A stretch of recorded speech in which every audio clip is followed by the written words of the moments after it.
Now we've got all of our wiring.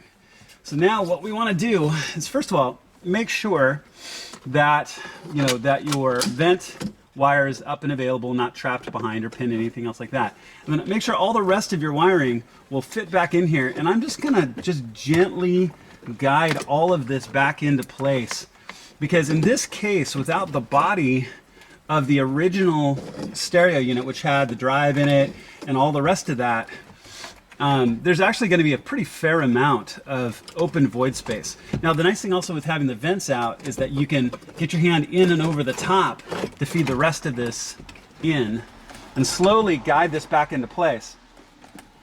So I've got, that's an older adapter wire that this car had in earlier, so I'm just going to get that in and out of the way. So you can see I slowly just feed all this back in, and it feeds in, feeds in, feeds in. There's little pressure clips on the bottom of the display that feed in, and bang, we're all the way in and flush. Now, with the vents out, I can get my hand in through the top and guide the rest of this wiring out of the way, make sure that it's not in the way for the vent when I reinstall that next. But, and I don't also, I don't have a lot of tension pulling down on my antennas to pull them down. They've got enough loose wire that they're going to stay, and they're going to stay out of place, stay in place.